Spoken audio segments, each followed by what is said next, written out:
Sadashiva Samrambam Shankaracharya Madhyamam Asmadhyacharya Paryantam Vande Guru Paramparam Ishwaro Guratemeti Multibeda Vibhagne Vyomavda Vyapta Dehaya Dakshinamurtya Namaha Sarva Vedanta Siddhanta Gocharanta Magocharam Govindam Paramanandam Satguru Pranatosh Maham Om Shanti Shanti Shanti. Bom, então vamos lá. Estágio 3, ansiedade e controle. A ansiedade, pedir atenção com os microfones, por favor, pessoal. A ansiedade é outra forma de desejo e a companheira constante do senhor ego, por uma simples razão. Os resultados das suas ações não estão em suas mãos. Por que o ego está sujeito à ansiedade? Porque o desejo não é natural. Se algo é natural, é bem-vindo. Mas algo que não é natural é sempre um convidado indesejado. É por isso que sabemos que a bem-aventurança é a natureza do ser pleno. Se a bem-aventurança não fosse natural, você tentaria imediatamente se livrar dela quando começasse a se sentir bem. Você tentaria imediatamente você não faz isso. Você se apega a ela com unhas e dentes. Mas quando o sofrimento chega, até mesmo a irritação mais insignificante, você imediatamente tenta se livrar dele. A felicidade é natural. O sofrimento não é natural. Se você está sofrendo, você não sabe algo importante sobre si mesmo. Então, aí entra aquela questão, né? A gente artificialmente faz uma busca para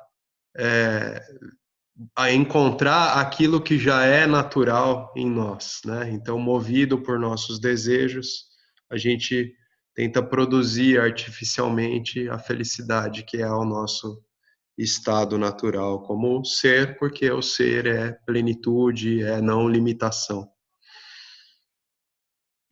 O ser que somos.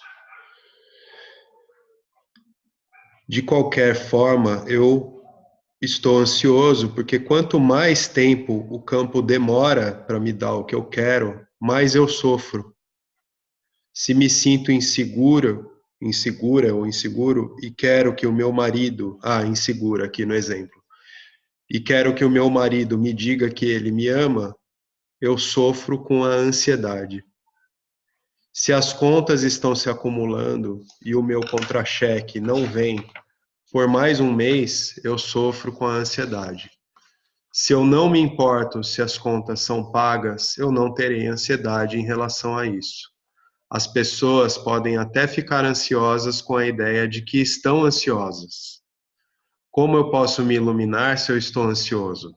Quando a minha iluminação vai acontecer? Né? Então, tudo diz respeito à nossa constante criação de expectativa, né? A gente está sempre criando expectativas. Um dos sintomas mais evidentes desse estágio da doença da ignorância é a questão do controle. A ansiedade gera a necessidade de controlar os resultados. Na verdade, todas as emoções negativas tendem inconscientemente a ser manipuladoras. Não há nenhuma tão óbvia quanto a raiva. Ninguém gosta de conflito. O medo e a raiva são energias dominantes que irradiam muito além dos confins do corpo físico. Pessoas próximas a pessoas raivosas, particularmente aquelas que são dóceis ou que têm autoestima, baixa autoestima, tendem a ceder às exigências da pessoa raivosa simplesmente para evitar o desconforto. Viver um relacionamento com uma pessoa assustadoramente raivosa é pisar em um campo minado. Um pequeno erro e todo o campo explode de raiva. Uma vez que um indivíduo pouco desenvolvido e não amado vê o benefício dessas emoções, ele pode tirar proveito delas e se tornar conscientemente manipulador. A manipulação consciente dos outros é um sinal de que a estrutura natural do corpo sutil se tornou seriamente distorcida. Porque as pessoas, quando elas percebem que, por conta da sua raiva, as pessoas ao redor temem ela, elas começam a manipular as situações por causa desse temperamento enérgico delas. Então ela vai ter uma forma de se relacionar com as pessoas que é profundamente distorcida. Isso também é um sinal de um corpo sutil já um tanto quanto corrompido no seu modo que seria o adequado de funcionamento. Ricardo, boa noite. Boa noite, Ricardo. Então vamos lá. Estágio 4. A raiva. O quarto estágio, raiva, origina-se logicamente do terceiro. Você ficará satisfeito em saber que pode parar de culpar a mamãe e o papai, a igreja e o Estado, a mídia ou o seu nariz grande, etc., pela sua raiva. A causa é muito simples. O campo do Dharma não está dando o que você quer. Quando o desejo é obstruído, transforma-se em raiva. Isso não requer realmente um grande evento, por exemplo, seu marido fugir com a secretária, para ativar a raiva. Pode ser algo muito simples. Um motorista que é lento para responder a uma luz verde, ou apenas a ideia de que você não vai conseguir o que deseja. Quando a gente dirige em São Paulo, eu tenho certeza que muita gente, quando você para assim, ó, você é o primeiro carro antes da faixa de pedestre, eu já sei que eu vou levar uma buzinada, porque eu acho que os caras ficam esperando, porque no momento que dá o verde, ele já mete a mão na buzina, porque já é assim, não, essa é a regra, eu vou buzinar assim que acender a luz verde, sabe?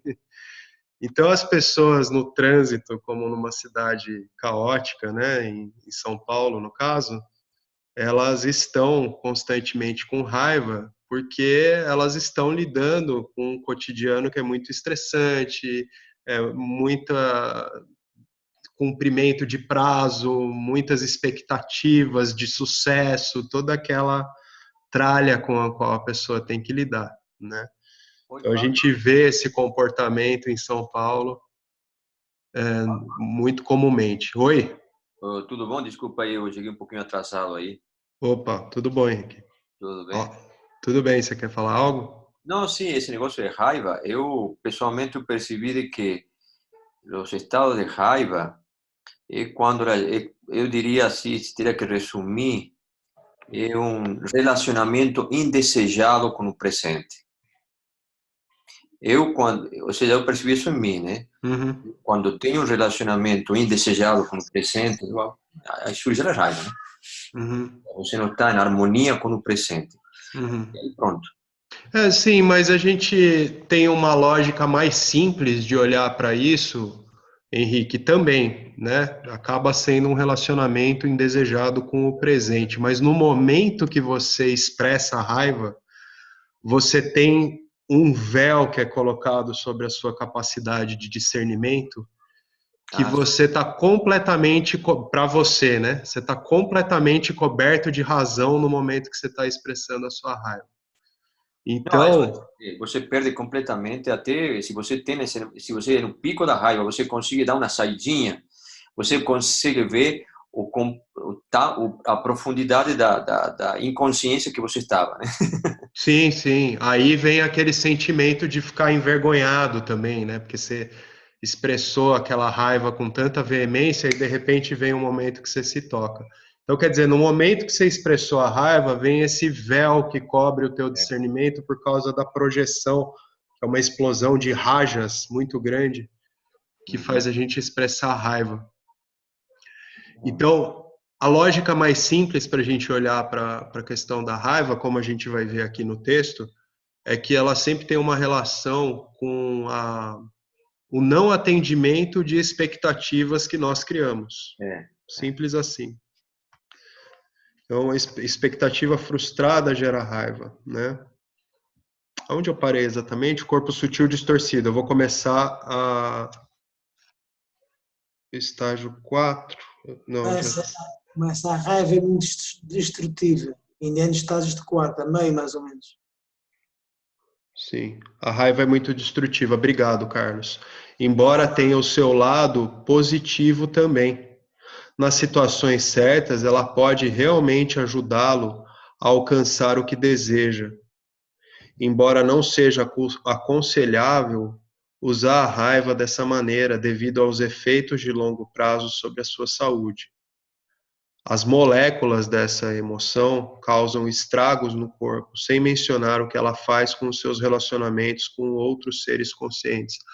A raiva, na nossa fisiologia, ela faz a gente liberar muito cortisol, ela enrijece a musculatura, intoxica o corpo, né? Então, tem esses danos a longo prazo. Quando ele fala aqui, o James, de situações em que a raiva pode ser positiva, é que, assim, vamos olhar para aquilo que a gente está contemplando aqui como vedantinos, onde eventualmente algumas pessoas podem entender que a ideia é que todo mundo se torne um santo. Não, a ideia não é essa, porque no nosso dia a dia, a gente percebe situações em que a gente pode ser tomado por algum impulso, mas uma estrutura psicológica mais saudável pode sim expressar alguma emoção mais que tende à raiva, mas ela expressa isso numa situação em que aquilo não é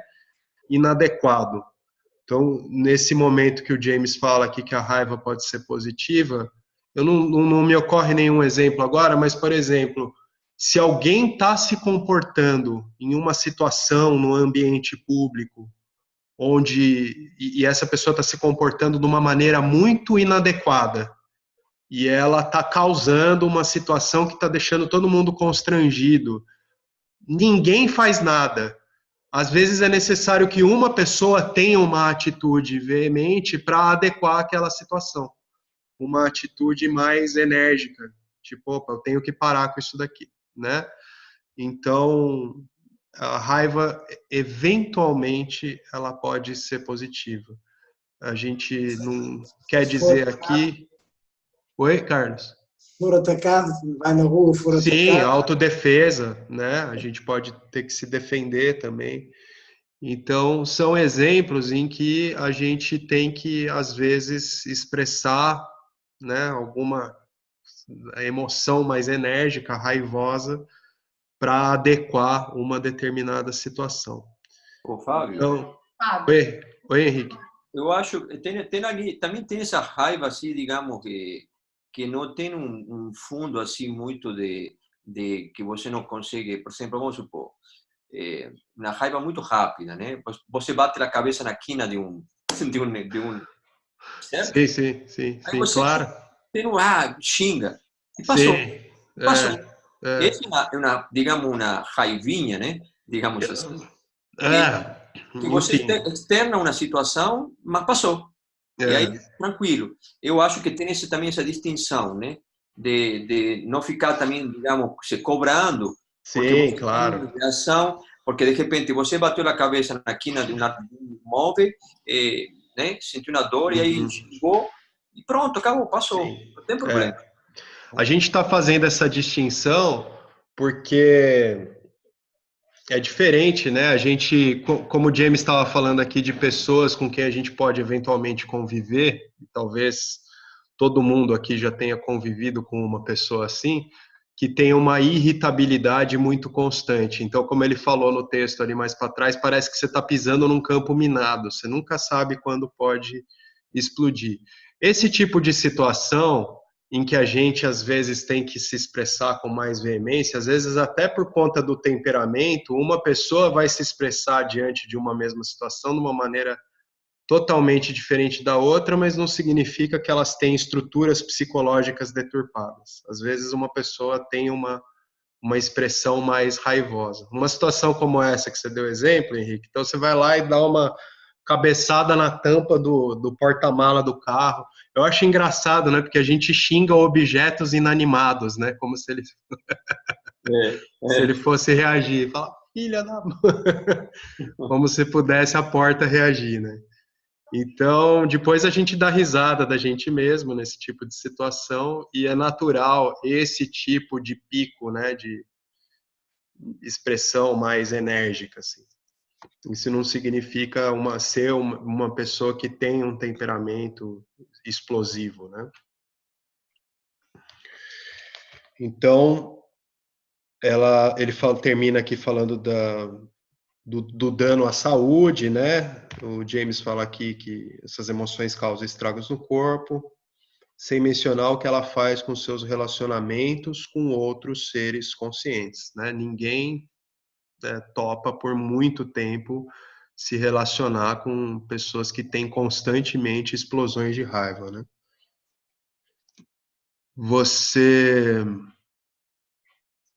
O Ricardo perguntou aqui se a raiva retida se torna uma vassana vinculante. Se torna uma vassana vinculante também pela retenção, e o texto mais à frente, porque hoje eu consegui dar uma lidinha um pouco antes, ele vai falar sobre isso, Ricardo, então a gente já chega lá.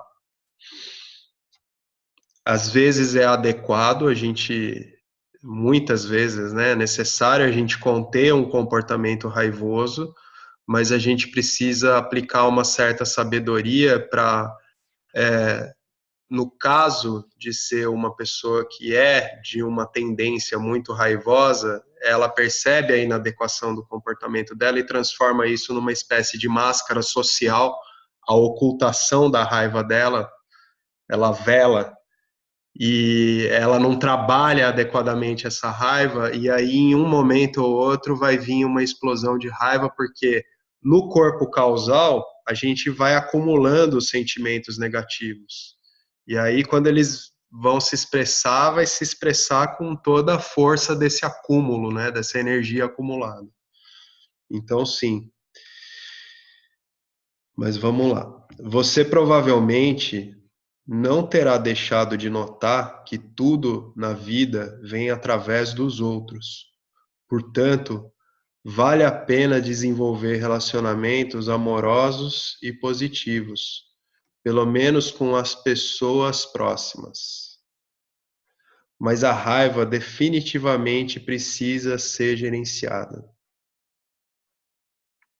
Portanto, vale a pena.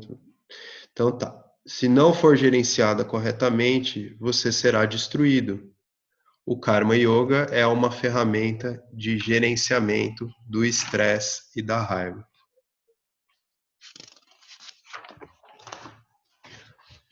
A raiva não é socialmente aceitável. Por razões óbvias, é uma violação do Dharma, que é baseado nas expectativas mútuas dos indivíduos. Você não quer lidar com pessoas raivosas e as pessoas não querem lidar com a sua raiva. A raiva é uma violação do Dharma mais fundamental da vida, a não violência, né? A raiva é a emoção que a gente expressa que viola o Dharma universal, cujo único preceito é a não violência ou a integridade do Dharma universal, né?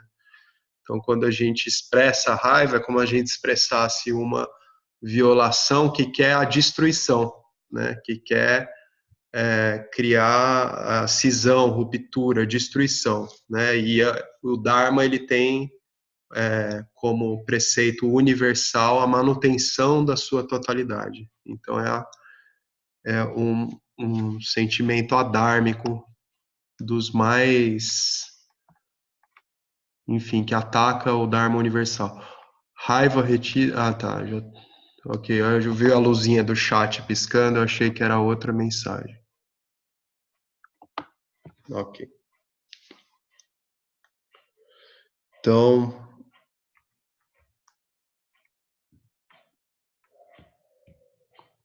A raiva é uma violação do Dharma mais fundamental da vida. Você pode definir violência em termos físicos, tudo bem, mas a raiva é prejudicial tanto para os outros quanto para si mesmo. A não violência, como definida pelo Vedanta, ocorre em termos de pensamento, palavra e ação. Então, a violência, né, essa expressão de raiva, ela antes de se tornar no verbo, né, antes da gente verbalizar e antes da gente agir de uma forma raivosa, começa na mente, né? Imaginando que você é de alguma forma espiritual, porque não come carne ou não bate em seus filhos enquanto demonstra raiva em relação aos outros, ou mesmo pensamentos irados, isso é definitivamente hipocrisia.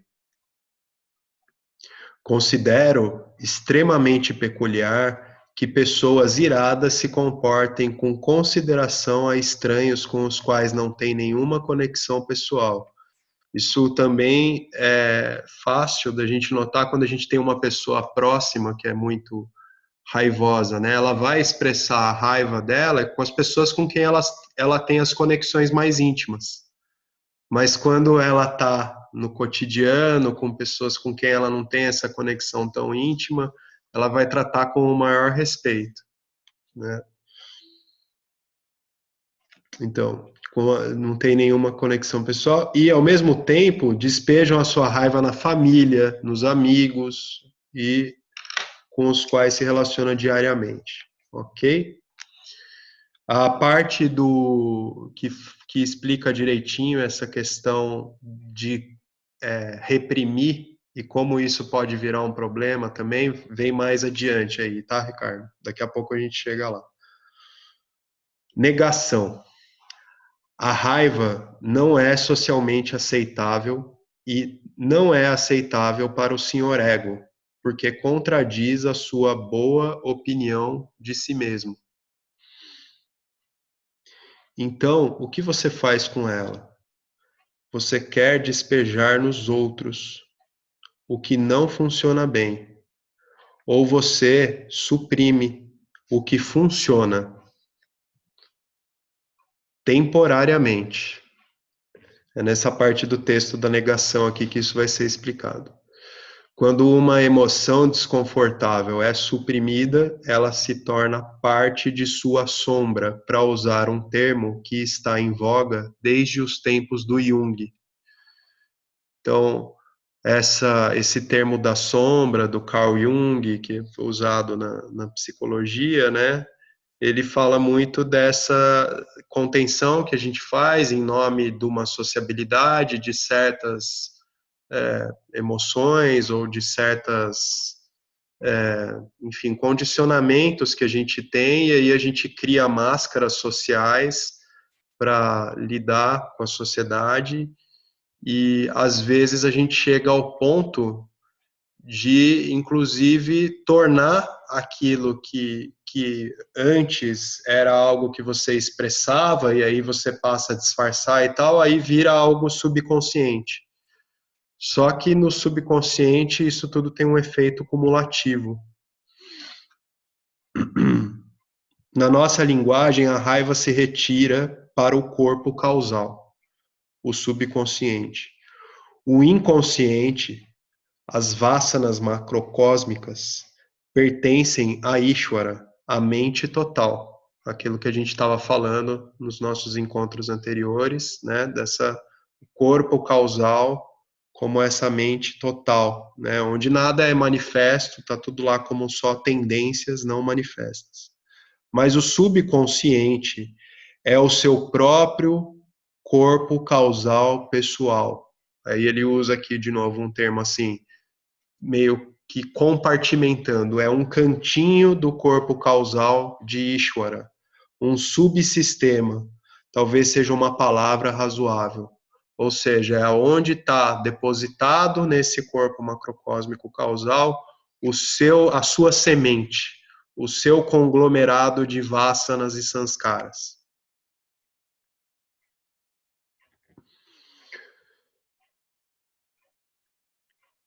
Então, o subconsciente é o seu próprio corpo causal, um cantinho, um subsistema talvez seja uma palavra razoável, onde o seu karma pessoal está armazenado. Ishwara é, de fato, uma maravilha.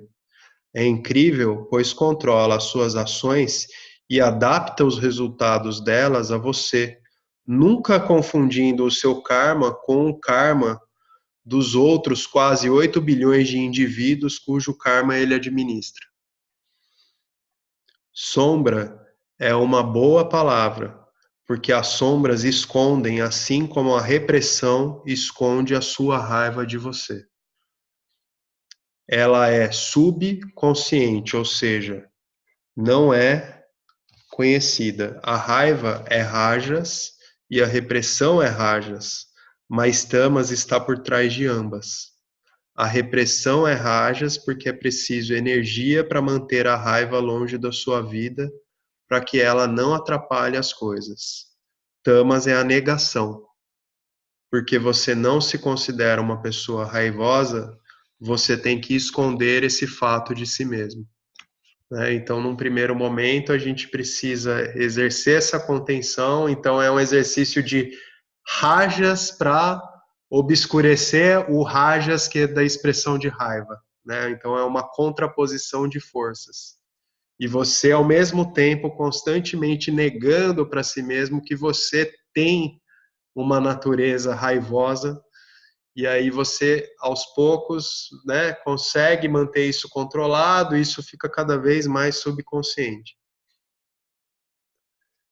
Que bagunça, nós já temos apenas 4 etapas na psicologia complicada do ego. 4 etapas porque a gente está vendo nesses estágios, de avídia, de ignorância, a gente está no 4º estágio agora, está falando da raiva.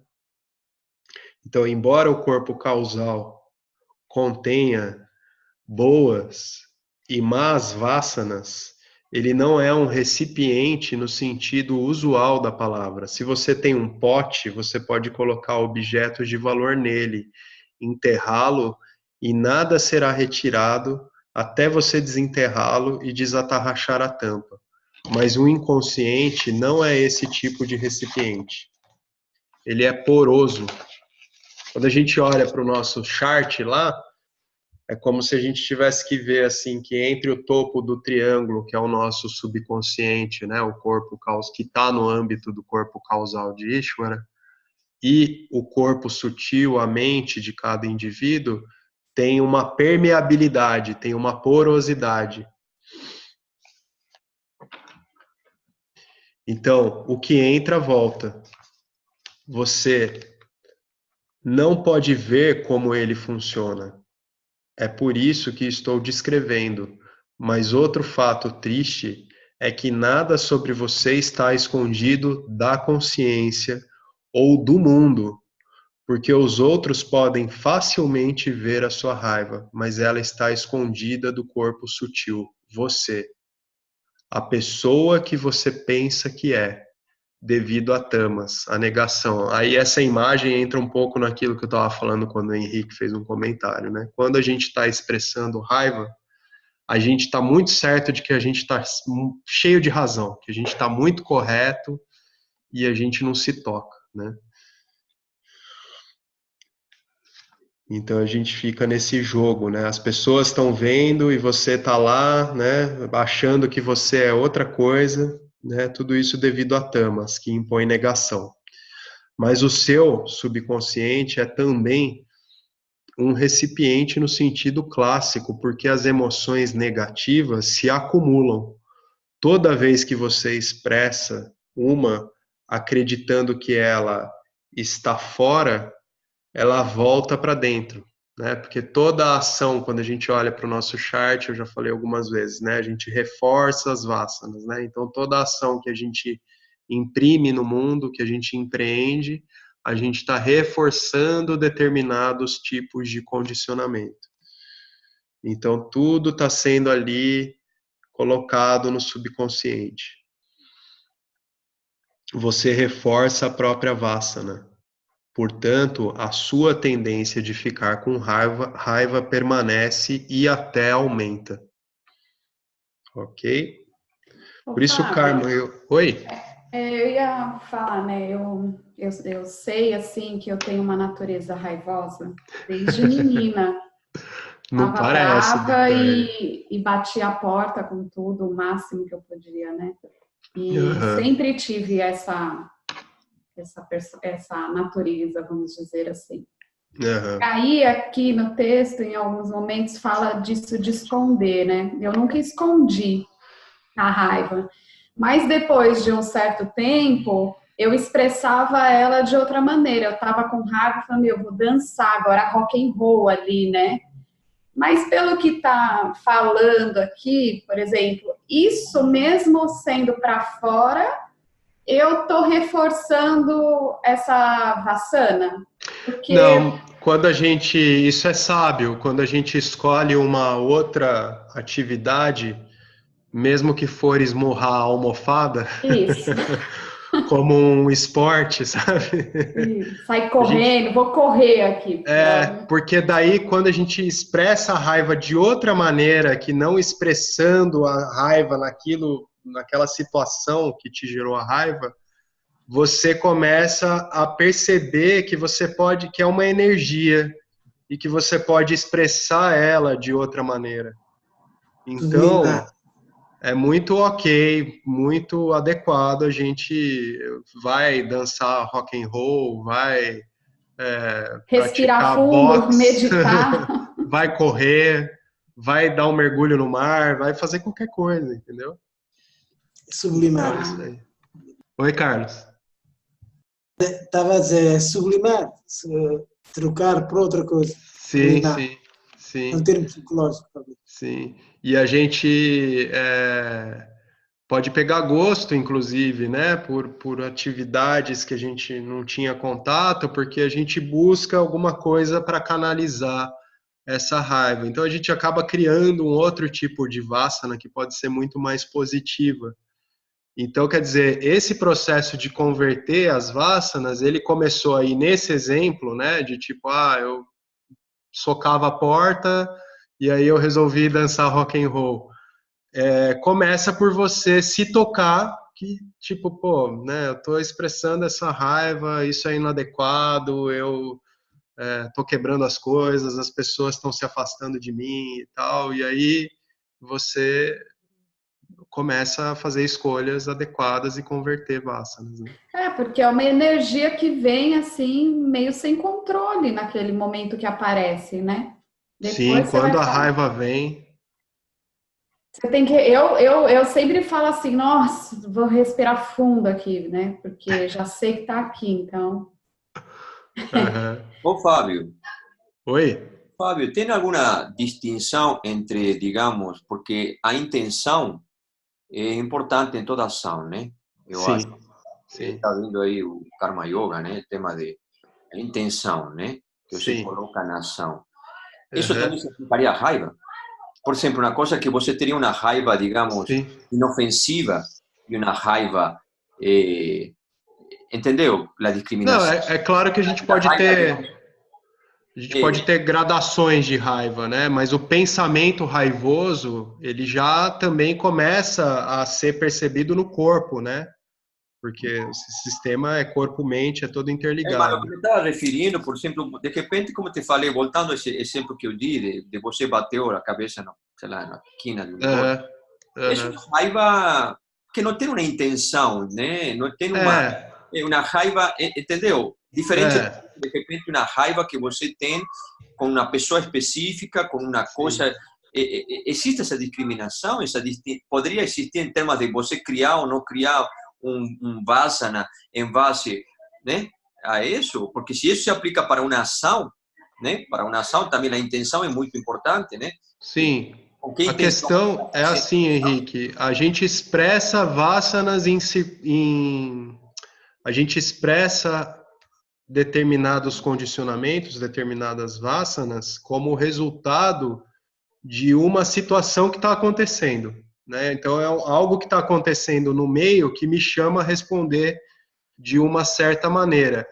De um certo modo, essas coisas rápidas e naturais e muito espontâneas que a gente não tem como controlar, tipo, deu uma topada na tampa do porta-mala do carro, bateu a cabeça ou deu uma topada no canto da porta, o dedinho do pé parece que só serve para isso, né? Nossa Senhora. Para dar tapada em canto de móvel. Então, a maneira como a gente reage nessas respostas rápidas, elas dizem sim alguma coisa a respeito do nosso condicionamento natural. Mas o que a gente pode fazer a respeito dessas coisas? Nada, não dá nem um tempo de pensar na resposta, né? Mas a gente pode fazer alguma coisa a respeito de circunstâncias em que a expressão da minha raiva ela vai gerar consequências negativas, né? Então, nesse sentido que a gente tem que exercer uma sabedoria nas nossas ações que são deliberadas. Então, eu quero agir por um desejo que eu tenho, né? Eu pratico ações para obter algo que eu quero. Então, eu começo primeiro pensando, bom, isso que eu vou fazer, o próprio desejo em si, ele é benéfico, não só para mim, ele também, a conquista desse desejo vai gerar incômodo para outras pessoas. Isso é um ponto. Agora, mais importante ainda é a ação em si. Então, a maneira como eu vou agir para obter o que eu quero, ela é adequada ou ela é inadequada, né? Então, agora a gente está falando especificamente de raiva. A raiva, ela se dá por quê? Porque a gente não aplica uma sabedoria do Karma Yoga, que é se isentar de expectativa. Então, eu desejei algo, eu espero alguma coisa de uma determinada circunstância, de uma determinada situação em que eu me encontro. Eu espero algo e aquilo não é atendido. Ou acontece algo ainda pior, que eu entendo que confronta a minha dignidade, coisas assim. Então, são emoções que frustram. E aí eu sinto raiva. Aí eu expresso essa raiva, né?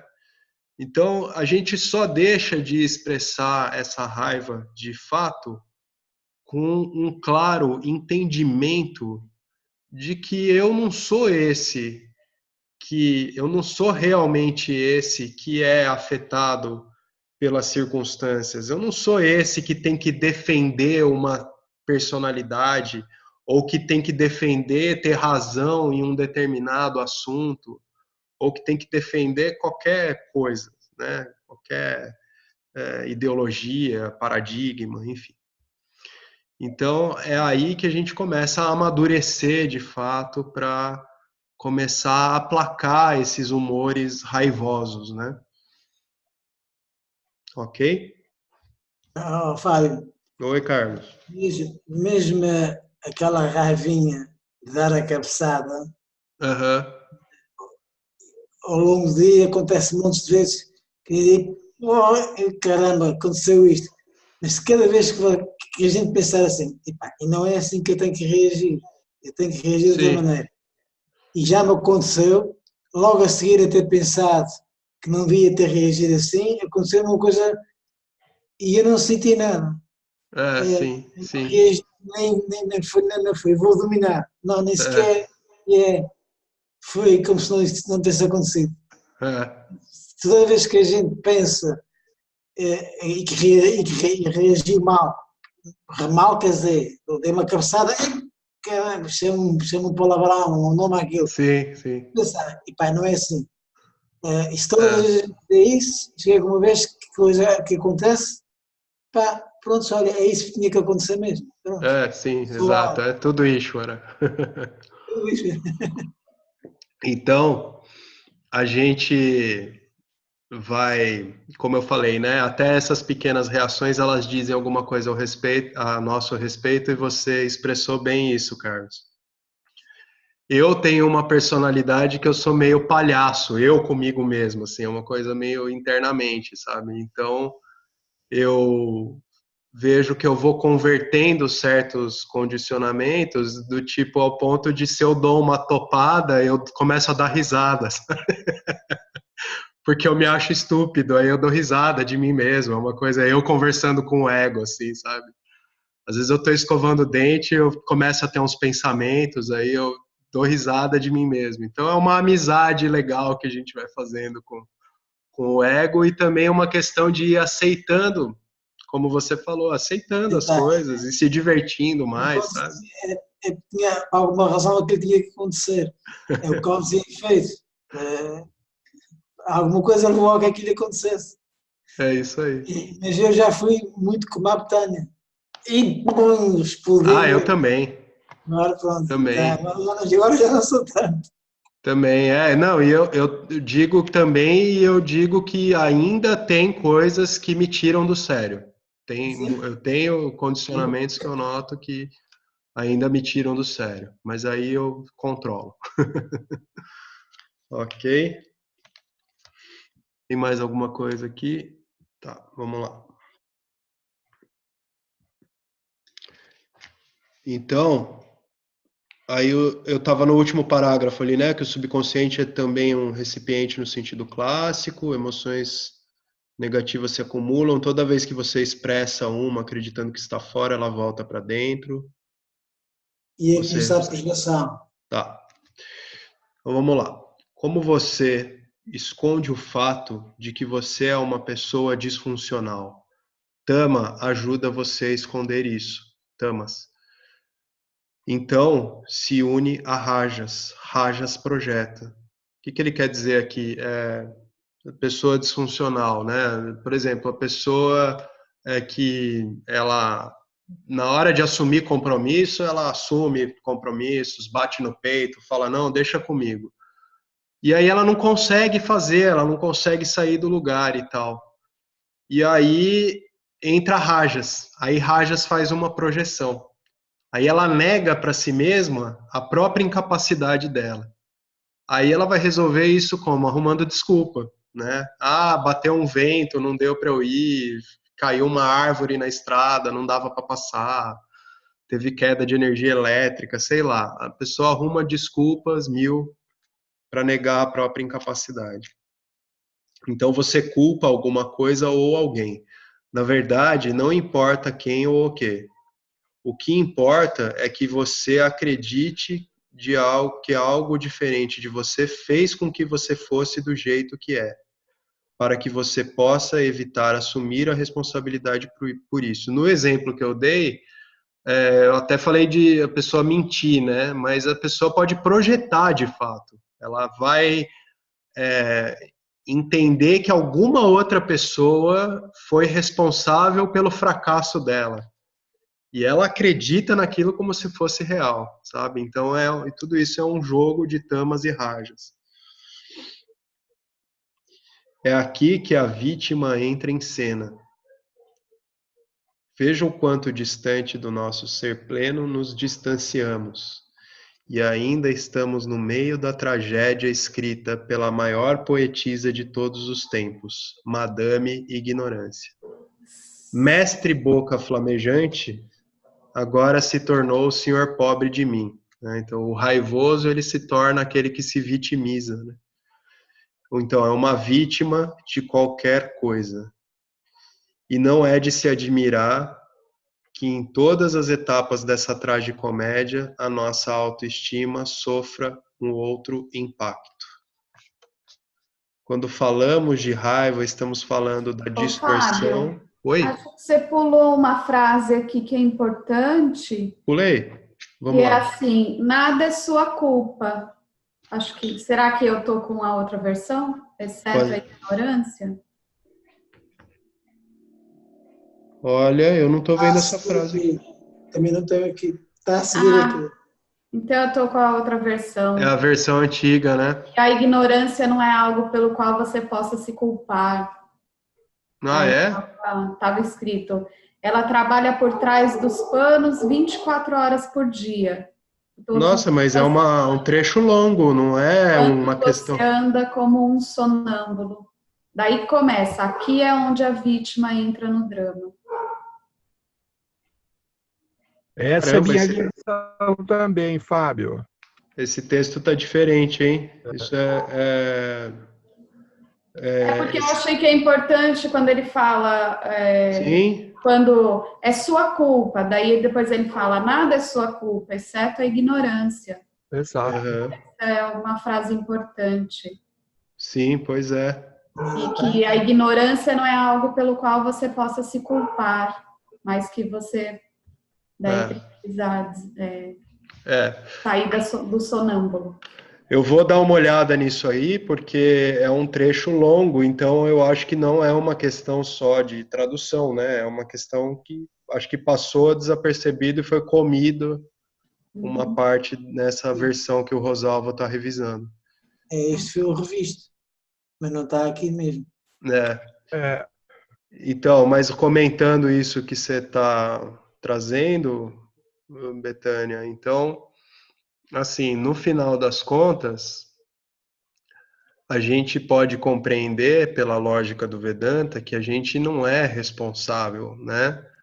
Mas a gente precisa se responsabilizar. A gente poderia colocar dessa forma. A gente não é responsável, mas a única forma da gente sair desse aprisionamento é se responsabilizando, né? Então tudo é devido a uma imposição que vem desse corpo causal com as suas vasanas, né, que traz para nós condicionamentos pregressos, e é assim que a gente se expressa no mundo, mas naquilo que a gente tem condutas que são contraproducentes, que são autoinsultantes e que criam problemas para nós e que mantêm a gente preso ao samsara, a gente precisa, então, modificar essa estrutura, porque modificando ela é a única maneira da gente estar em paz com a nossa mente, e a mente, então, se torna uma plataforma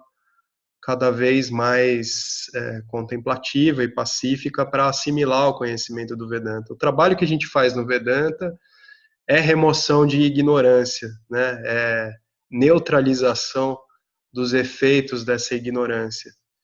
E a autorrealização se refere a ter uma mente inundada pelo conhecimento daquilo que nós realmente somos, né? E inundar essa mente com a nossa própria realidade, daquilo que a gente realmente demanda essa capacidade da gente converter as nossas vasanas que fazem a gente agir de uma maneira inadequada, né? Então, eu resumiria assim: a gente não é responsável, né? A gente não é culpado, como está aí nessa versão que você está vendo. E a gente não é responsável, mas a gente precisa se responsabilizar. Ok? Aceitar e dizer, não é assim que havia ter feito. Isso é aceitar a responsabilidade. Pronto, Sim. foi mal, não é assim que devia ter feito. E da próxima vez pode ser que já não saia tão mal. É isso aí. Muito bem. Então, tem um trecho aqui, eu vou dar uma olhada depois. Betânia, você me passa esse trecho que eu pulei? Por favor. Eu vou passar isso para o Rosalvo ver. Aí eu ia continuar aqui, né? O Karma Yoga, que ainda temos que desenvolver, não oferece técnicas específicas de controle da raiva. Foi aqui que eu parei? Não. Você parou no fim do parágrafo, impacto. Ia começar quando falarmos da raiva. Ah, tá. Quando falamos da raiva, desculpa, um parágrafo anterior eu comi bola aqui. Quando falamos de raiva, estamos falando da distorção estrutural do corpo sutil que produz mais ou menos sofrimento existencial ininterrupto. Então, essa raiva que produz esse sofrimento existencial ininterrupto, essa precisa ser urgentemente tratada, né? Pequenas erupções ocasionais de raiva em diversas circunstâncias são compreensíveis e não desqualificam um indivíduo para a investigação.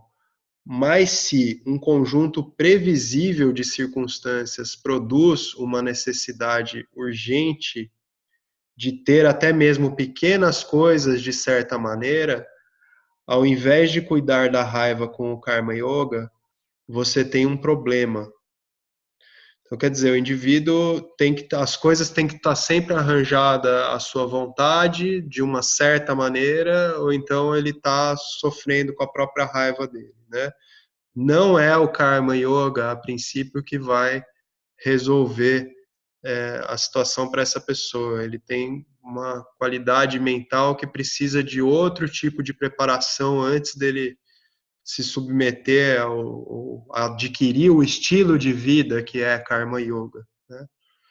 O Karma Yoga, que ainda temos que desenvolver, não oferece técnicas específicas de controle da raiva. É uma abordagem global, como veremos no próximo capítulo. Outro sintoma desse estágio é o excesso de ocupações, uma marca da vida moderna. Ele não é detectado como um problema psicológico, pois a sociedade considera uma virtude.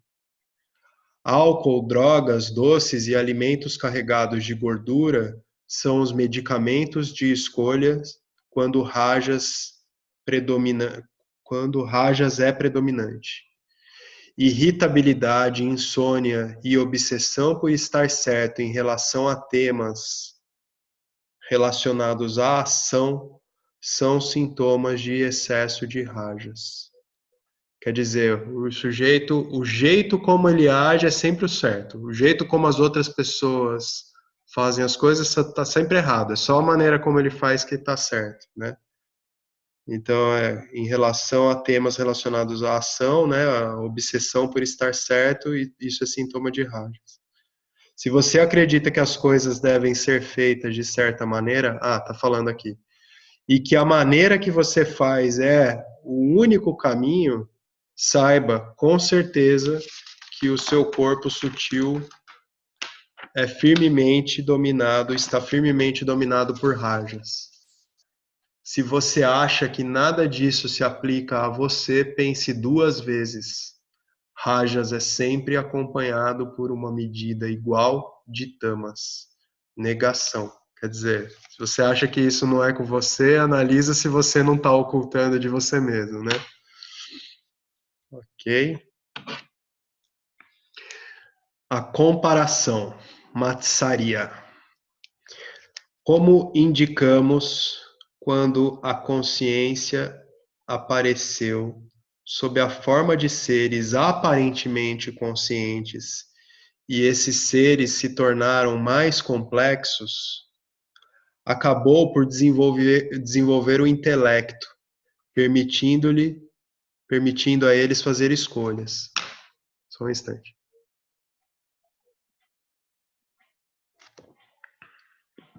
É prudente considerar cuidadosamente todas as alternativas antes de agir. Mas quando o corpo sutil está em conflito, a sua função discriminativa se torna pervertida e é entregue diretamente nas mãos de rajas, agitação e estresse, e tamas, negligência e preguiça, se atolando mais ainda na dualidade. A maioria dos animais evolui de acordo com ordens de hierarquia rudimentares baseadas no poder. Nesses sistemas, a força física e a agressividade determinam o lugar no grupo. Mas os humanos elevaram um conceito de status a uma arte refinada. Quando eu era jovem, eu morei nas Filipinas por um curto período de tempo. Eu era daltônico e achava que os filipinos também eram. Mas logo percebi que um dos parâmetros mais importantes para distinguir uma pessoa da outra era a cor da pele. Logo percebi que filipinos e mais tarde todos os grupos do planeta calculam a cor da pele em microtons. Então, quer dizer, ele achava que o mundo todo enxergava do mesmo modo que ele, né? E essa questão das escalas de cor de pele ele não via da mesma maneira, né? O daltônico ele tem uma tendência de ver mais contrastes, então ele só foi se dar conta disso quando, pelo que eu estou entendendo, de alguma maneira o James se curou do daltonismo.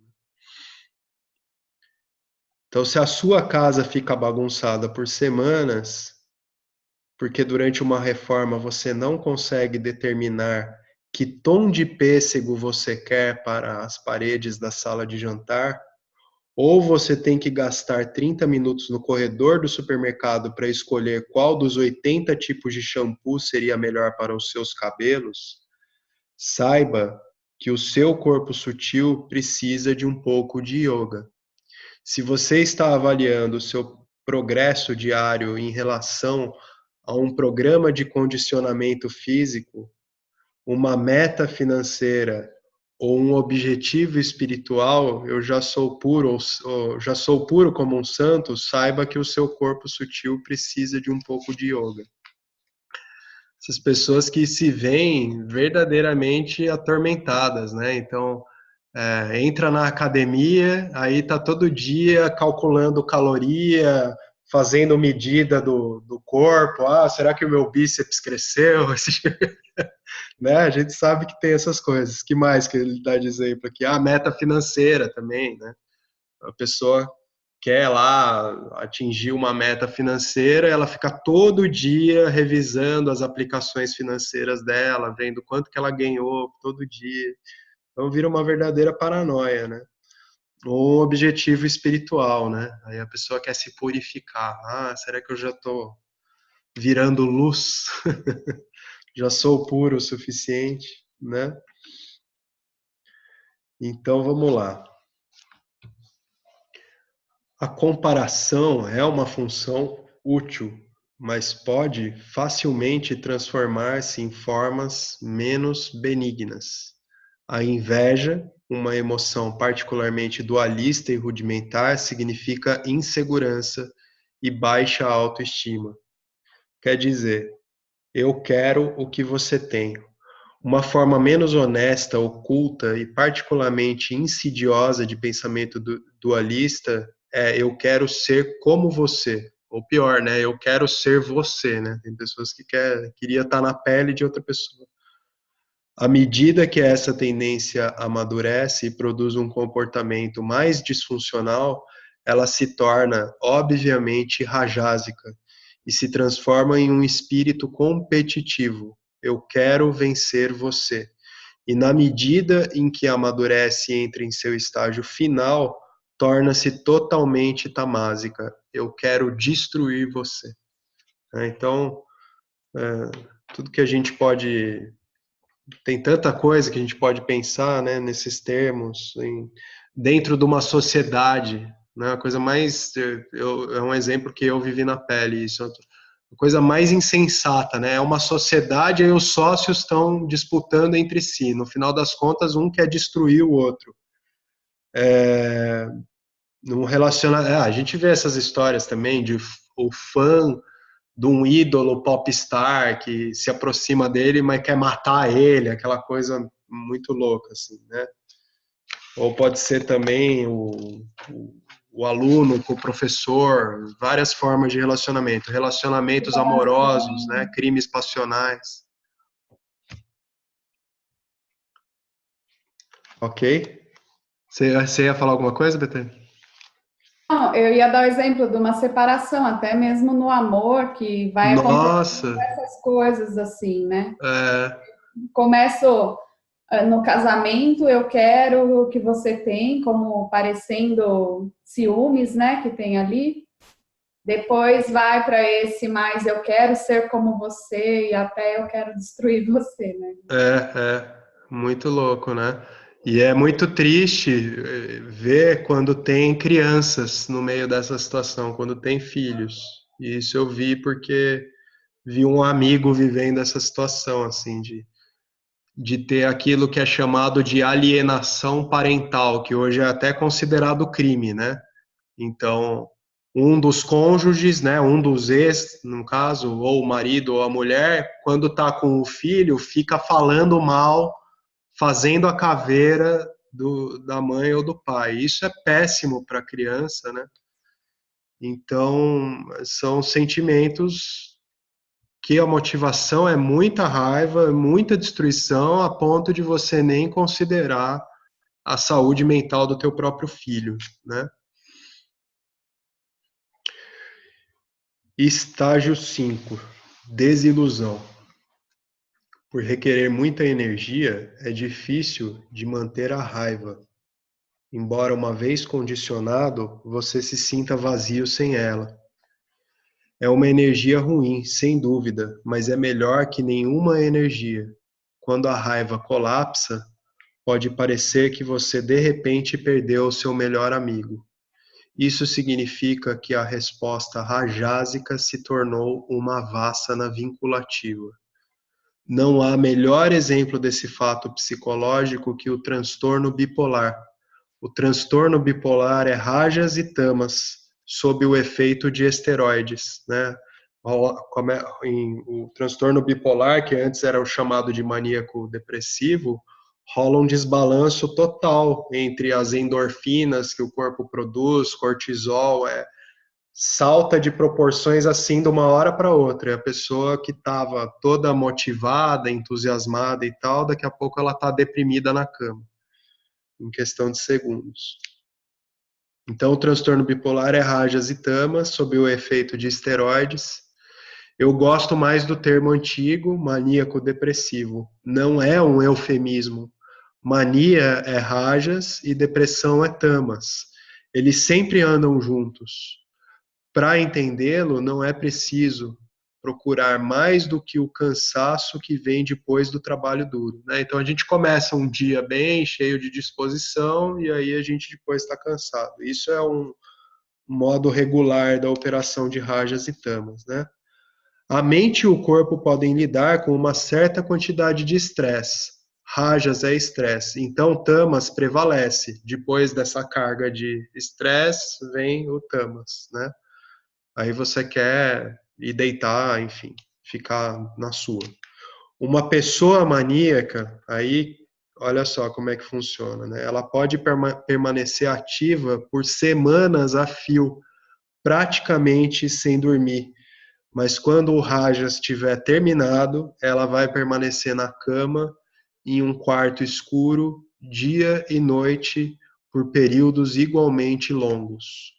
Maníacos depressivos são um bom exemplo de distorção estrutural extrema no corpo sutil.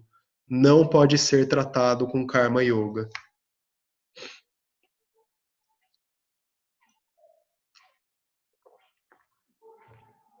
Uma pessoa bem-sucedida é uma pessoa discriminadora. Alguém que consegue fazer escolhas racionais com base em um conhecimento claro de seus valores ou como eles se relacionam com o mundo ao redor. O campo do Dharma. Para discriminar efetivamente, a mente precisa ser predominantemente satívica. Você se lembrará de que Maya tem 3 poderes: ocultar, projetar e revelar, né? Então, a projeção e ocultação é rajas e tamas, e esse poder de revelar é sátiva.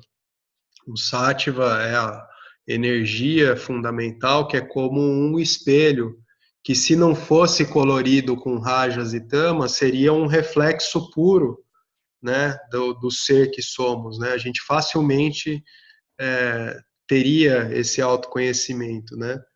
Mas acontece que há a projeção também em múltiplos objetos e há, ao mesmo tempo, ocultação da nossa realidade sempre presente. Então, Sattva é o poder revelador, a energia do conhecimento. Pode registrar a experiência como ela é, avaliá-la com precisão e tomar decisões que vão além da agenda do ego.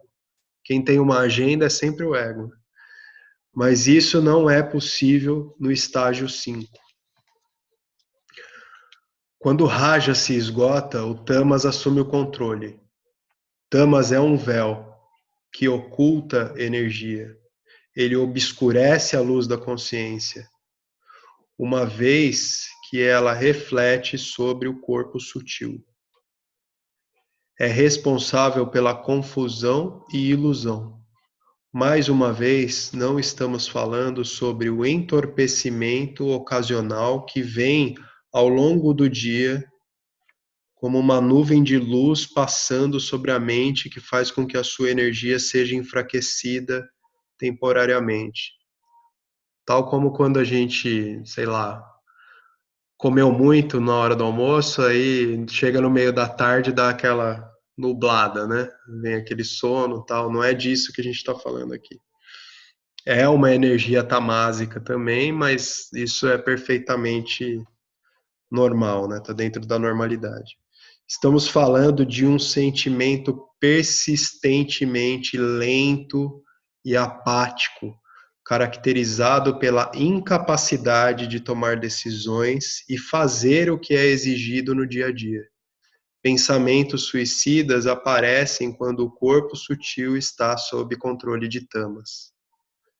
Quando um jiva está nesse estado, tendo em mente o fato de que o ser pleno nunca está em estado algum, é uma observação, né? O jiva que pode estar em algum estado, o ser pleno nunca está em estado algum. Você está perto do fim de uma vida significativa, quando a gente está nessa condição muito embotada por tamas, né? E persistentemente nesse estado, a tua vida você é predominantemente tamásico todo o tempo.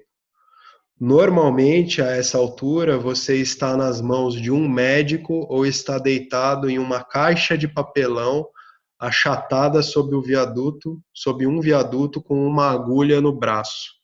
Uma imagem forte, né? Mas a gente pode olhar para essas pessoas que estão nessa condição como resultante dessa predominância, né, de uma mente predominantemente tamásica. E quando a medicina pode encontrar algum tipo, e enquanto a medicina pode encontrar algum tipo de substância química legal que estimule o cérebro suficiente para irritá-lo e induzir um sorriso bobo, pode-se dizer que você chegou ao estado dos mortos-vivos. Talvez para a gente que está aqui nesse grupo não pareça, a gente não nota isso, mas é um fato que tem muita gente que só funciona à base de medicação, de usar alguma substância psicoativa no dia a dia, seja ela legal ou ilegal, né? A gente lida, inclusive, com essas pessoas no nosso cotidiano, às vezes nem percebe, mas a pessoa só funciona usando alguma medicação ou alguma droga, né? O seu intelecto está completamente nas mãos de tamas, nesse caso. Quando isso acontece, com ou sem remédios, você perde a sua discriminação, entra em um estado de vitimização avançada e perde totalmente a sua autoestima. O verso de um dos nossos textos que narra esse deslizamento escorregadio até a ruína conclui com um comentário: e a alma perece. Esse estado é comumente referido como a noite escura da alma e geralmente significa o início da investigação. Essa expressão, a noite escura da alma, né, a gente tem que olhar assim, o Atman, ele não é afetado por essa condição de fato, né? Mas essa expressão da noite escura da alma, ela diz muito respeito a essa coisa de chegar no fundo do poço, sabe? Então, é como se a gente estivesse numa condição tão tamásica também, que ocorre uma espécie de despertar ali, sabe? Tipo, que aconteceu com a minha vida, né? Então você começa a escalonar de novo a busca por uma felicidade saindo dessa condição. Alguns sintomas desse estado são desamparo. Eu vou acabar o capítulo e eu não imprimi o capítulo 8. Mas eu abro no computador aqui. Ou a gente pode ficar em perguntas e respostas. Alguns sintomas desse estado são desamparo, tédio, apatia, receio, desconfiança, rebeldia, a defesa e a vaidade. Um sentimento de que não importa o que você faça, nada funciona.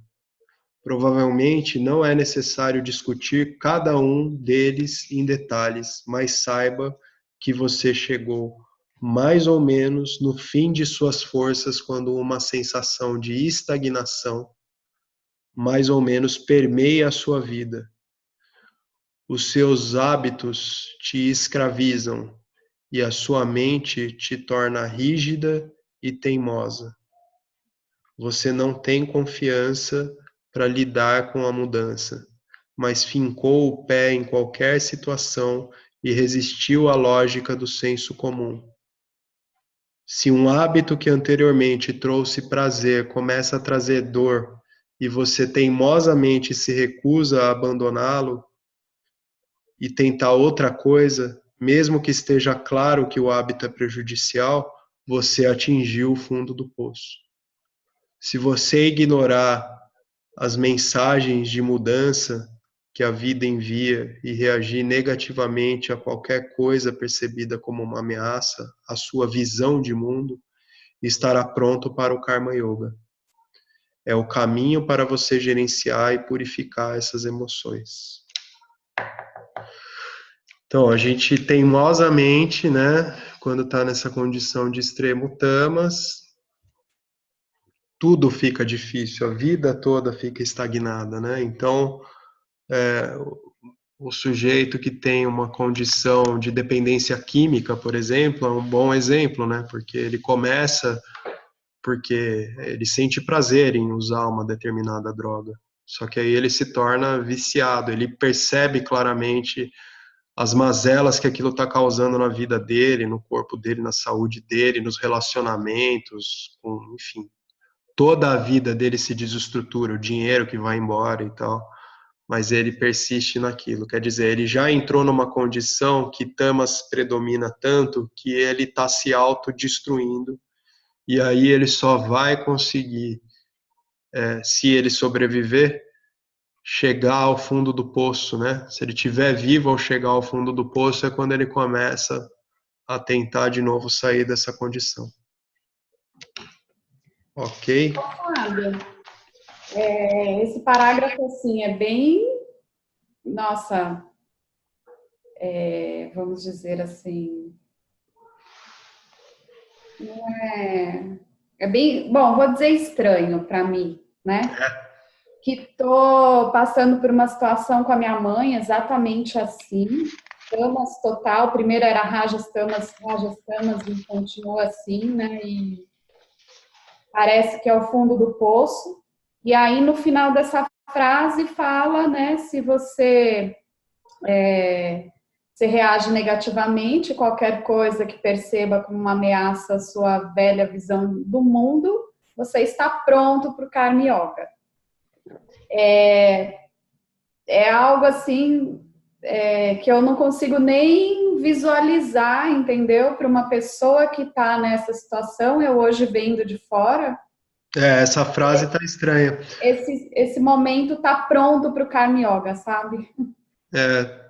Enfim, talvez fosse necessário o Karma Yoga. Mesmo assim, eu concordo com o que você falou. Eu acho que é uma questão de dar uma olhada como é que está no texto em inglês. Porque quando há uma condição nesse extremo, a pessoa não é capaz nem mesmo de entender os preceitos de Karma Yoga e colocar isso em prática, né? Mas ao mesmo tempo, no parágrafo de cima também, né? Quando eu fui ler sobre a noite escura da alma, também fala que essa noite escura da alma é o impulso para que você se encontre, né? Sim. Então, tem algo aí que eu não sei qual é a chavinha que vira ou como que faz para esse começo da investigação, né? Depois do parágrafo da alma, noite escura da alma, ou esse mudança de visão do mundo quando pro início do Karma Yoga, sei lá. Sabe por que você não sabe?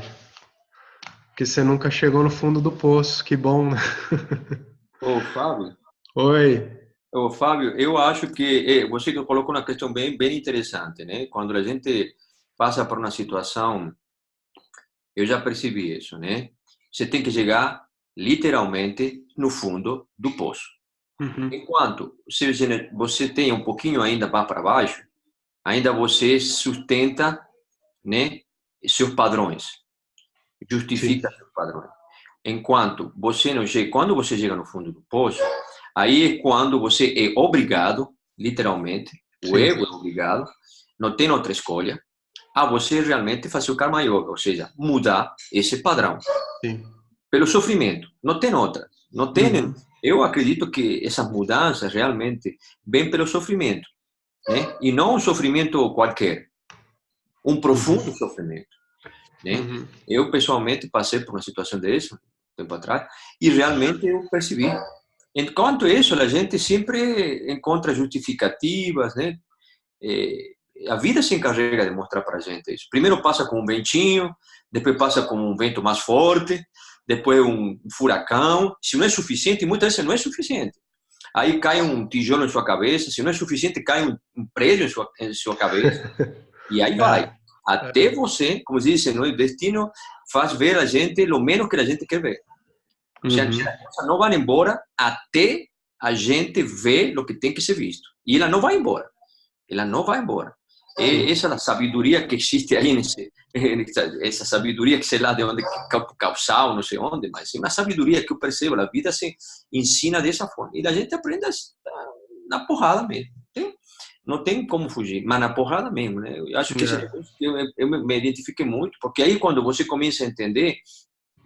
E outra coisa interessante também, pessoalmente, uma experiência pessoal, é que quando você começa, de repente, cai num comportamento que você já que tinha trazido essa situação, você começa a se sentir, tem algo dentro de você, até um sintoma físico de que mostra que isso está errado. Sim. Antes não acontecia, mas depois que passa por essa situação, aí vem o sintoma físico, né? O sintoma físico, um desassossego pessoal, interno, que leva a você a dizer, puxa, eu estou agindo errado. E aí você realmente passa, é interessante, você passa a mudar de comportamento não por uma questão imposta, sino por uma questão natural de que você se sente incomodado interiormente. Então, é natural. Você vai procurar porque quando você quer fazer algo imposto, aí não funciona. Impor não vai funcionar, né? Não vou fazer porque vou me dar mal. Não funciona assim, eu acho. É quando você sente interiormente, dentro de você, que isso está errado. Aí é quando você realmente, eu acho, né? Pessoalmente falo. Né? Não, tudo isso que você está falando tem muito sentido. Ishwara está sempre conduzindo a nossa jornada para o reconhecimento da realidade do ser, né? Então é como se a gente estivesse descendo por vários rios aí, corredeiras, até chegar num oceano, que é o do ser que somos. E essa visão de chegar no fundo do poço, fica claro que é onde a gente realmente se vê sem saída, né? Abandonado, inclusive, se percebe abandonado, porque já ninguém mais consegue te ajudar, porque você persistiu tanto nos seus equívocos, e enquanto você fica na dinâmica de negação, você fica apanhando da vida, mas você está na dinâmica de negação e você vai afundando cada vez mais, né? Então, Betânia, a conexão que tem entre esse finalzinho aí e o parágrafo anterior é isso, é que no finalzinho do texto, a referência é isso, o Karma Yoga é possível para quem realmente chega no fundo do poço, né? É claro que Tem condições que são muito diferentes, né? Fez todo sentido o que o Henrique falou, né? Porque o eu, né, tá ali. E o que modificou foi as gunas e o momento em que não se suporta mais todo o sofrimento, há de se fazer um caminho novo, né? Sim. Bom, enfim, ótimo, que assim seja. É isso aí. E aí a gente tem outra coisa interessante, que você, quando olha para essa situação, você passa a ter um agradecimento profundo por todo esse sofrimento. Sim. Então você diz, nossa, graças a Deus que eu sofri desse jeito, dessa forma, e aí você agradece. Não tem outro, não é um sentimento de pena, de se puxa, o que eu passei, nada, porque você se vê que esse sofrimento te levou a um patamar superior, né, de consciência, e que sem esse sofrimento não teria como você ter saído desse processo de total autoenganação então eu acho que isso é muito e nunca cheguei a pensar de como, por exemplo, eu me sentiria esse sentimento de interno que te falei é uma coisa muito interessante. De repente você sabe que, por exemplo, você agiu de uma forma que não era correta. De repente você vai acordar. Eu acordei, por um momento, acordei completamente assim, com um incômodo profundo, Uhum. e não era mental, era algo mais profundo que o mental. Sim. Que me É levou um vazio existencial. é uma coisa assim, não. E aí é quando percebi que realmente eu tinha realmente mudado, né? Mudado. Isso é muito interessante.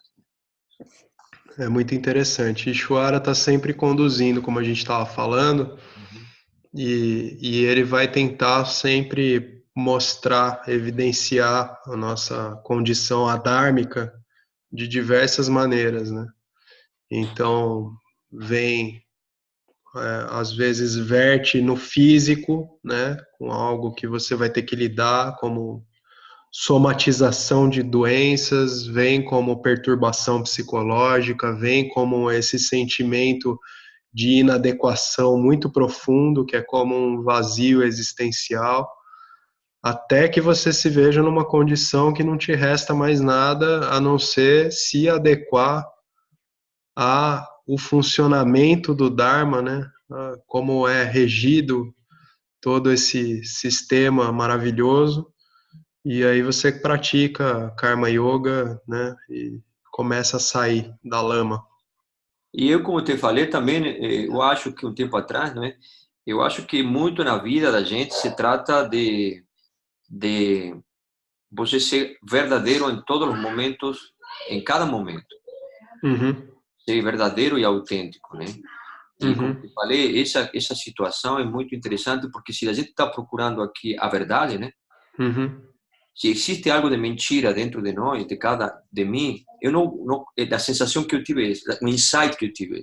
Se eu tenho mentira dentro de mim, qualquer seja, eu nunca vou ter acesso a essa verdade. Então, eu acho que não se trata de ser bom, nem de ser bonzinho, nem nada. Se trata de ser autêntico, verdadeiro, Exato. em cada situação, em cada momento. E aí, quando a gente começa a fazer essa autoinvestigação, a gente começa a ver as pequenas mentiras, os pequenos interesses que existem atrás das ações, né? Que a gente, Uhum. às vezes, age, ou fala, ou não fala, por pequenos interesses. Sim. E aí é quando não estou sendo verdadeiro. Uhum. Então, a gente começa, e a coisa boa dessa história é que quando você começa a ser verdadeiro, você tira um peso das costas enorme, enorme. Você não tem que se justificar com ninguém, Sim. com nada. Por exemplo, alguém te convida para ir para uma festa. Não, não vou porque não quero. Não estou afim de ir. Mas o que normalmente fazemos? Ah, não, não posso porque meu filho, porque minha família, ou porque não sei o que. Mentira. Mentira. Não vou porque não quero. Não estou afim de ir. E por aí vai, né? Mas é sempre, né? Pequenas, grandes mentiras, né? Que a gente começa a fazer esse processo é realmente, por um lado, é libertador. É libertador. Você começa a ver que você não tem que dar explicações para ninguém das coisas Sim. que você fez. Eu acho que isso, Essa autenticidade que você falou, Henrique, é muito bacana, porque é isso. Não existe nenhum estereótipo a ser atingido, né? é, As pessoas, às vezes, no meio espiritual, buscando um autoconhecimento, né, em sua profundidade, em sua verdade, às vezes se apegam a bobagens, é, pode ser a própria imagem do comportamento do professor, esse tipo de coisa.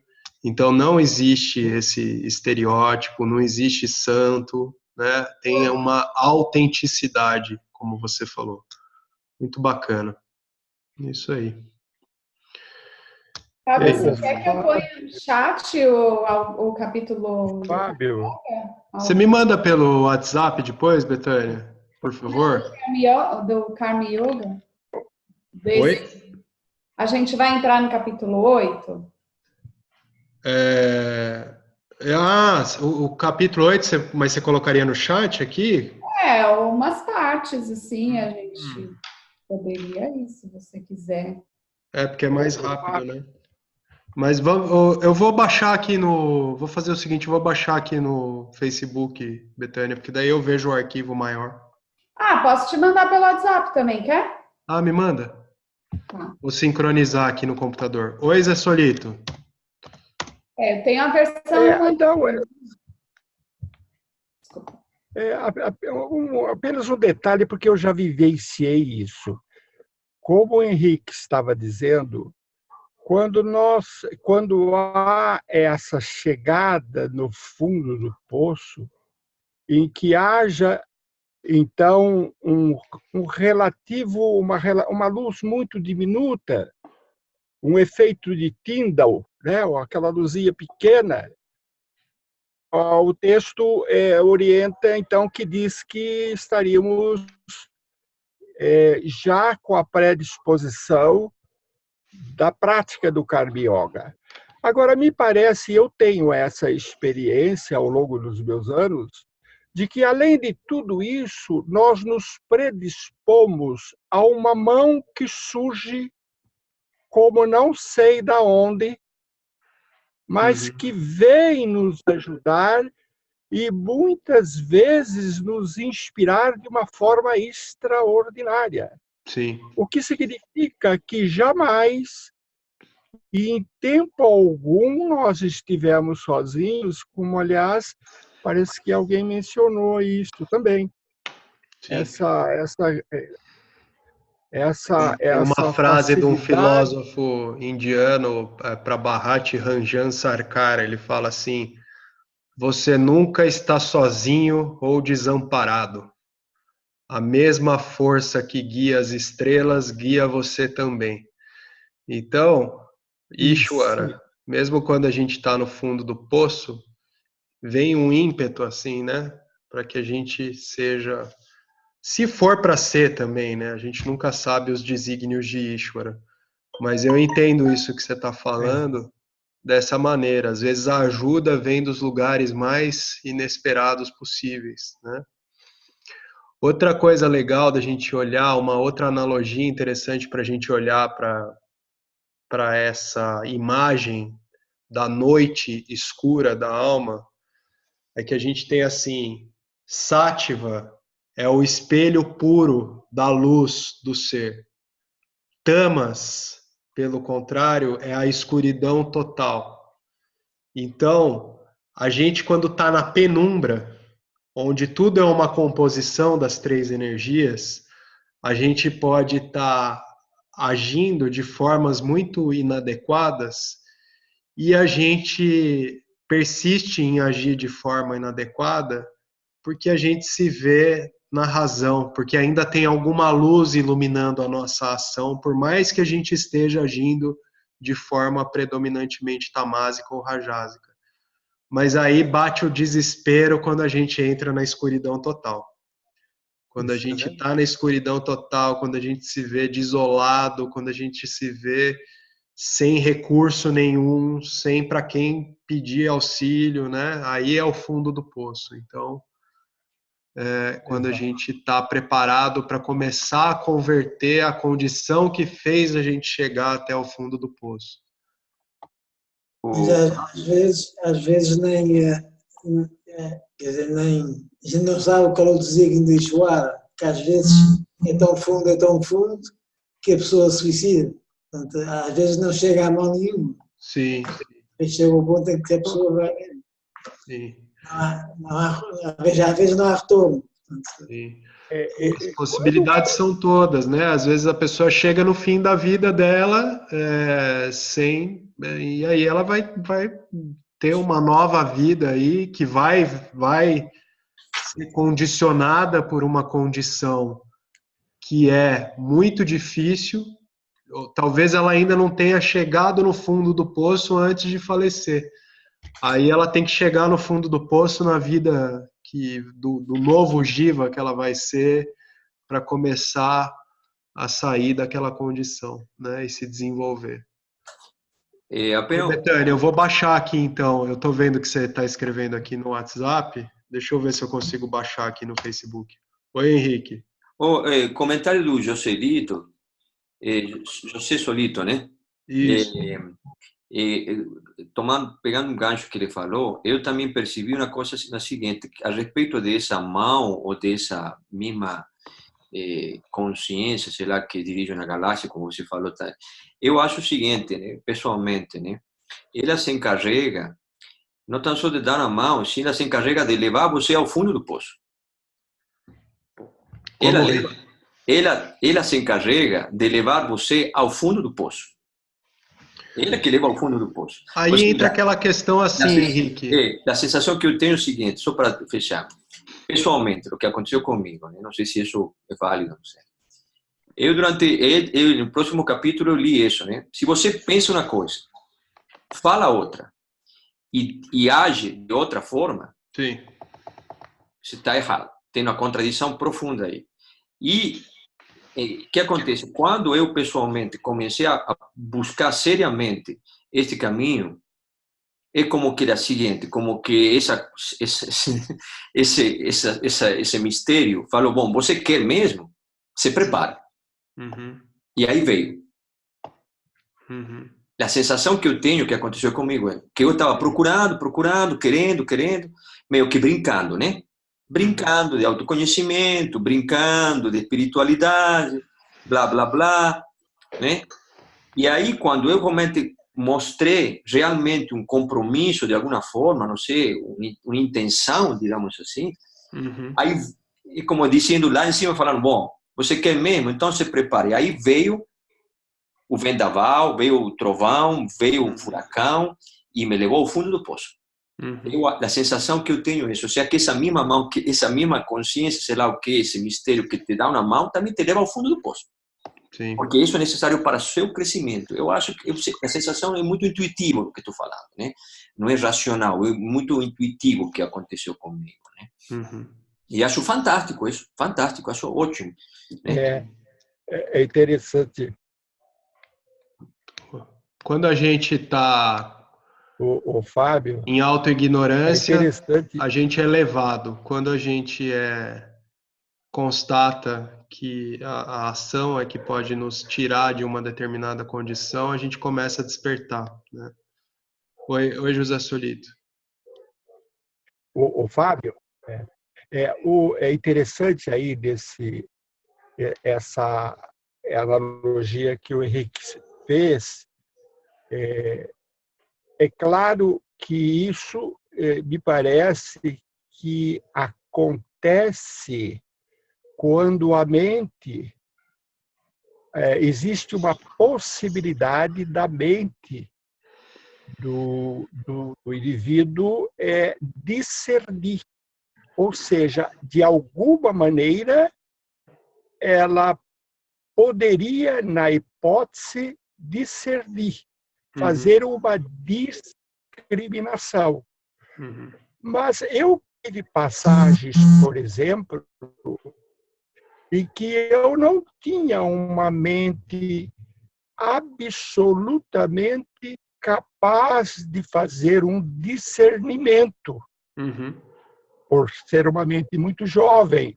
Uhum. Mas percebi mais tarde, depois de muito tempo, que essas mãos vieram tão, de forma tão, vamos dizer assim, fortes, e que me tirou naturalmente, sem que eu tivesse a mínima capacidade de uma indagação ou de um discernimento ou de uma discriminação.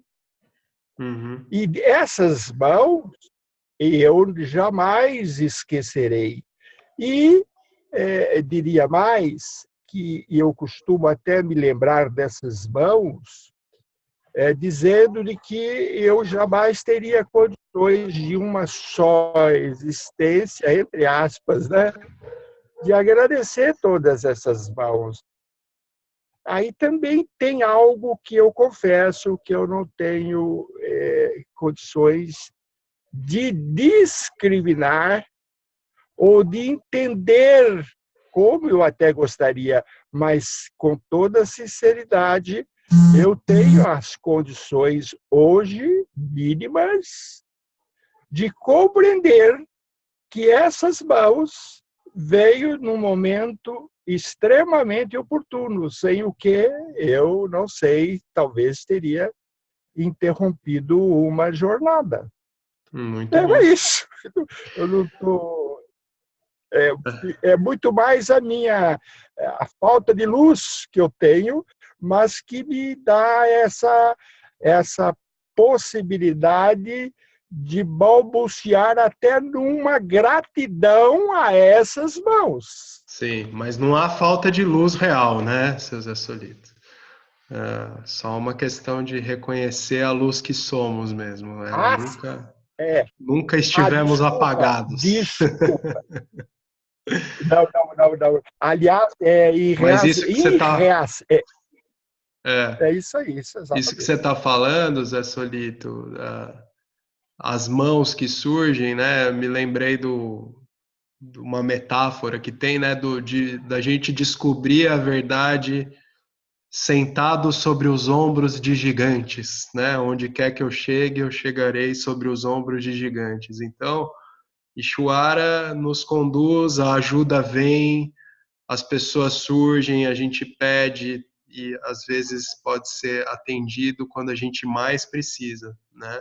Não os nossos desejos egóicos e tal, mas é um sistema muito complexo, multifatorial, interdependente e que tem uma equação que é perfeita. Eu estava falando sobre isso hoje no vídeo, que amanhã vou soltar outro videozinho daqueles da série lá do Descobrindo Vedanta, e eu falei um pouquinho dessa equação que é perfeita. E, bom,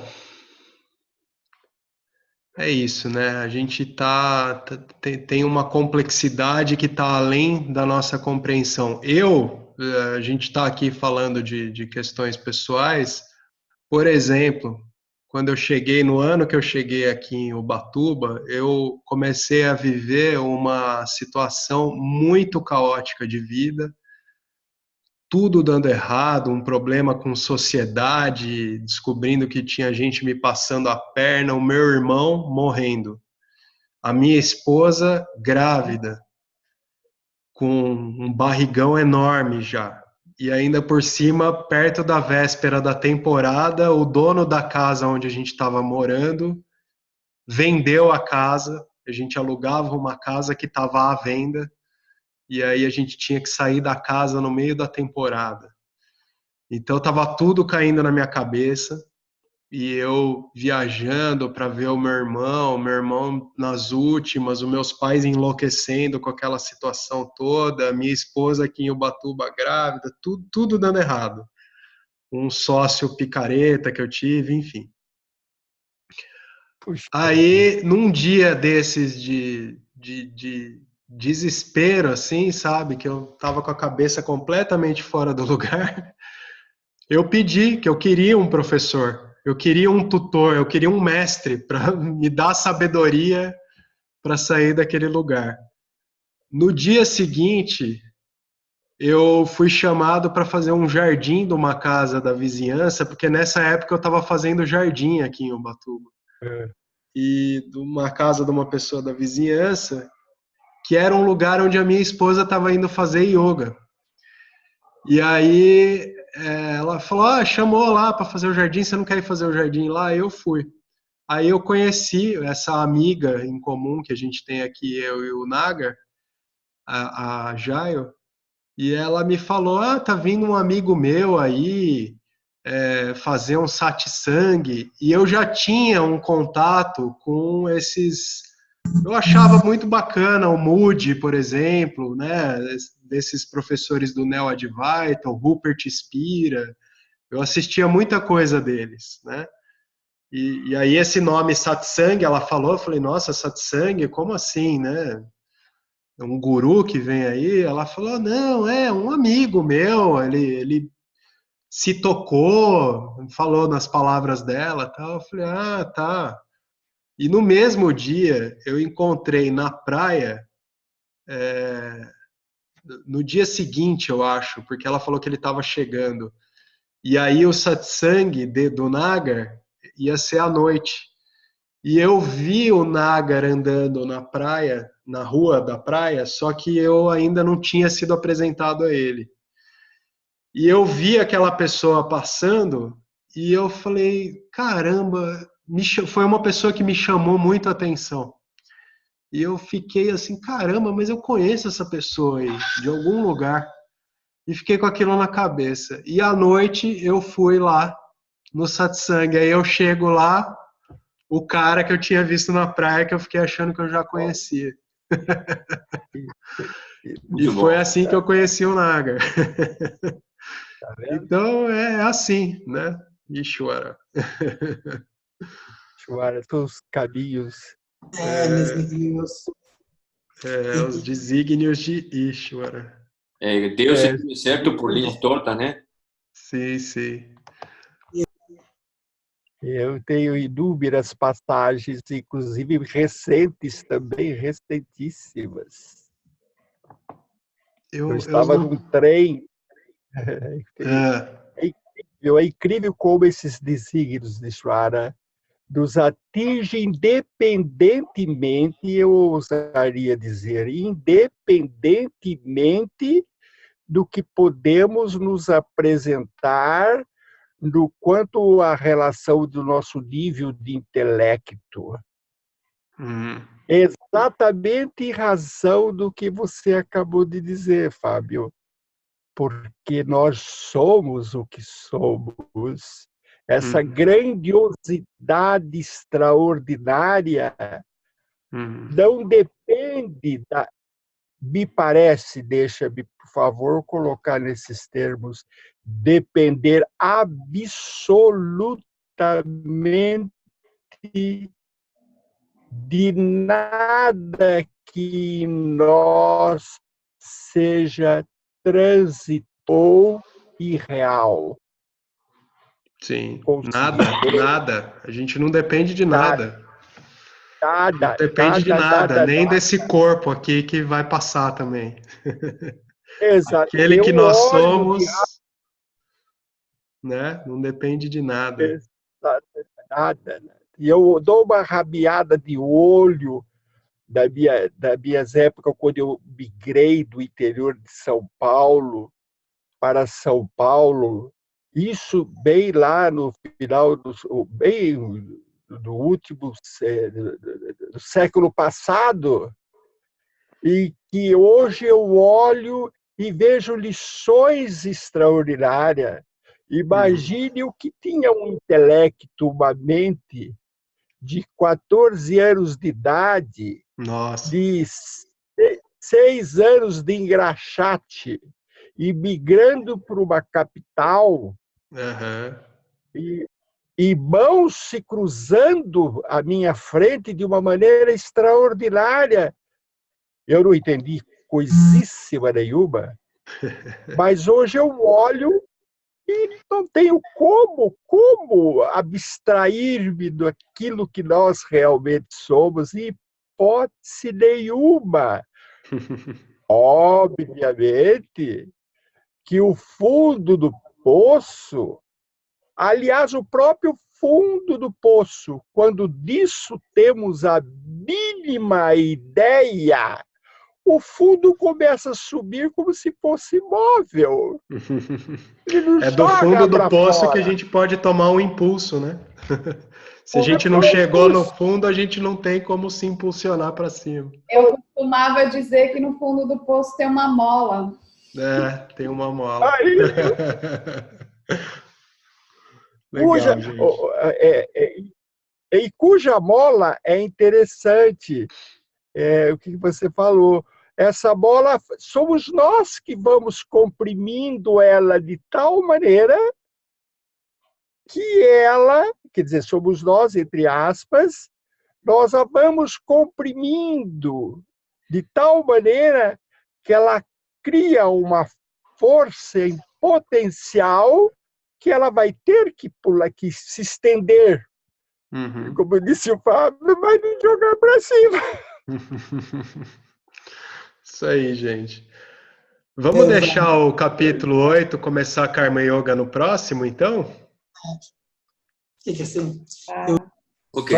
Vamos. A conversa sua do Fábio de ter encontrado o professor, Uhum. quer dizer, só uma explicação, os desígnios de Ishvara. Sim. Ele quis isso assim, porque, por exemplo, quando conheci a mulher com quem casei, na altura, eu ia por caminho e passou uma pessoa por mim que eu nem vi quem era, eu disse. E eu tive a sensação nítida que era aquela pessoa que eu ia casar. Olha E só. isto é com quem eu vou casar, e eu nem vi a cara. E eu passei para o outro lado, esta rua, é estreita aqui, e passei para o outro lado da rua, andei depressa no passeio, para passar à frente e voltar para trás, para o outro lado, para ver quem era a cara dela, porque eu não sabia quem era. Eu pensar, pronto, foi mesmo assim. Eu nem percebi, epá, é esta rapariga com quem eu vou casar. E pronto, e voltei para trás para ver quem era, porque eu não tinha visto quem era. Sem nem ver o rosto, hein? Uau! Eu disse, e ela passou. E eu estou cá pressa para o contrário, ao outro lado, para ver a cara, senão eu ia perder a mulher. Pronto, olha, isso é a mesma coisa que você viu o Naga, teve ali a sensação de que conhecia aquela pessoa. Sim. Mas Então, a isto Ishwara é cheio dessas, né? é Tem coisas que a gente, sem precisar mesmo entrar num campo do místico e tal, é tudo perfeitamente na lógica, que é a lógica de Ishvara. A gente foge da nossa compreensão, mas é uma ciência, uma equação perfeita que rege tudo, né? E, enfim, às vezes vem num formato de um sonho que te dá um alerta. Tudo isso pode acontecer, está em jogo. É claro que o Vedanta traz para a gente um pragmatismo também, para a gente não ficar divagando muito a respeito de, né, coisas muito no cenário do esotérico, do místico, porque às vezes a gente pode ter uma tendência de tirar o pé do chão, né, tirar as raízes da terra e por conta desse misticismo todo. Mas tá tudo aí. Eu me lembrei de uma moça também que teve aqui, acho que era a Ana Paula, muito simpática ela. Não sei se ela tem acompanhado o grupo ainda, se ela vai ouvir algum vídeo, se ela vai ver esse vídeo algum dia. Mas ela teve aqui em Ubatuba no seminário do Bhagavad Gita, quando o Nagar veio. E aí ela contou para o Nagar que ela teve um sonho e falando um sonho que acho que era uma coisa assim que alguém falava para ela que o mestre dela morava em Bergamo, na Itália. E aí ela foi cair no grupo do Vedanta ali do Facebook pouco tempo depois. E aí ainda demorou um tempo para ela se tocar, porque ela entrou no perfil do Nagar um dia e aí viu que ele estava morando em Bergamo, na Itália. Então, enfim, né? Tem essas coisas. A temporalidade é aqui, né, da nossa experiência física, essa temporalidade que a gente experimenta, então as coisas estão... Tá tudo ao mesmo tempo agora no campo macrocósmico causal, né? Então é difícil a gente querer entender tudo também, nem precisa, né? O que a gente precisa, se a gente quiser, é se libertar da dinâmica que a gente estabelece com os nossos gostos e desgostos, os nossos desejos e medos, e com o autoconhecimento se liberar disso, né? Legal? Legal. Vamos encerrar um pouquinho mais cedo hoje, então? Legal. Obrigado. Ok, Acho que obrigado. Om Purnamada Purnamidam Purnamudachyate Purnasya Purnamadaya Purnameva Vashishyate. Om Shanti Shanti Shanti. Namastê. Namastê. Boa noite a todos. Boa Uma noite. boa noite de sono profundo. Boa noite. Boa noite. Boa noite, Ulisses. Boa noite. Boa noite. Boa noite. Beijo. Boa noite.